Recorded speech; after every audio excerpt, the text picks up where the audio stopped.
அனைவருக்கும் வணக்கம். நான் அட்வொகேட் வெற்றி செல்வன். இந்த பிளாக் ஸ்டார்ஸ் வாய்ஸ் சேனல் எதற்காக ஆரம்பிக்கப்பட்டதுன்னா, மக்களுக்கு ஒரு சட்ட அறிவு மற்றும் சட்ட விழிப்புணர்வை புகட்டணுன்றதுக்காக தான்.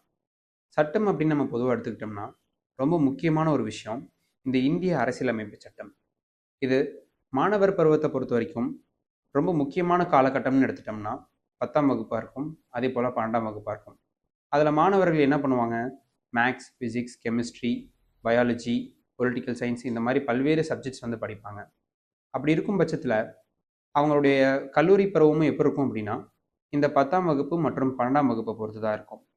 இருப்பினும் ஒவ்வொரு மாணவர்களும் சரி, ஒவ்வொரு கல்லூரி மாணவர்களும் சரி, அது மட்டும் இல்லாமல் ஒவ்வொரு பொதுமக்களும் சரி, இவங்க எல்லாருமே பொதுவாக தெரிஞ்சுக்க வேண்டிய ஒரு விஷயம் என்ன அப்படின்னா, இந்த இந்திய அரசியலமைப்பு. இதில் நம்ம முக்கியமாக தெரிஞ்சுக்க வேண்டிய விஷயம் என்ன அப்படின்னா, இந்த இந்திய அரசியலமைப்பு சட்டத்தை பொறுத்த வரைக்கும் இதை இயற்றவர் யாருன்னா டாக்டர் B.R. அம்பேத்கர். அப்படி இருக்கும்போது இது எதுக்காக அவ்வளோ இம்பார்ட்டண்ட்டாக இருக்குது, எதுக்காக முக்கியத்துவம் வாய்ந்ததாக இருக்குன்னு கருதும்போது, இதில் அப்படி என்ன சொல்லியிருக்காங்கன்னு பார்த்தோம்னா, இந்திய அரசியலமைப்பு சட்டத்தில் அடிப்படை உரிமைகள் இருக்குது, அதே போல் அடிப்படை கடமைகளும் இருக்குது.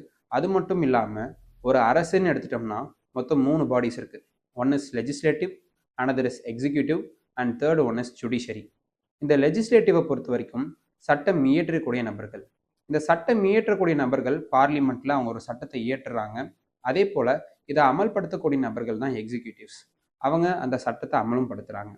அப்படி இருக்கும்போது ஒரு சட்டம் சரியாக தான் இருக்கா, அந்த சட்டம் மக்களுக்கு சாதகமானதாக அமைஞ்சிருக்கா, இல்லை அதன் மூலிமா மக்கள் வந்து பயனடைகிறாங்களா இல்லையா அப்படிங்கிற ஒரு விஷயத்தை தெரியுது. அதே போல் ஒரு சட்டம் வயலேஷனாக மாறும்போது அந்த இடத்துல நம்ம என்ன பண்ணுறோம்னா, இந்த ஜுடிஷரி அப்படிங்கிறது it is a guardian of constitution அப்படின்னு சொல்கிறோம். அப்போ இந்த ஜுடிஷரி மூலிமா நம்ம அதை தீர்வு காண்றோம். நான் அட்வொகேட்டாக இருக்கிறதுனால அட்வொகேட்ஸோட லைஃப் ஸ்டைலை பற்றியும் முக்கிய நடப்பு நிகழ்வுகளை பற்றியும் பேசலான் இருக்கோம். அது போக உங்களுக்கு ஏதாவது முக்கியமான தகவல் தேவைப்பட்டுச்சுன்னா அதை கமெண்ட்ஸில் சொல்லுங்கள். அதுக்கான வீடியோஸும் நான் அப்லோட் பண்ணுறேன். தொடர்ந்து சப்போர்ட் பண்ணுங்கள், சப்ஸ்கிரைப் பண்ணுங்கள், ஃப்ரெண்ட்ஸ் அண்ட் ஃபேமிலிக்கு ஷேர் பண்ணுங்கள். தேங்க்யூ.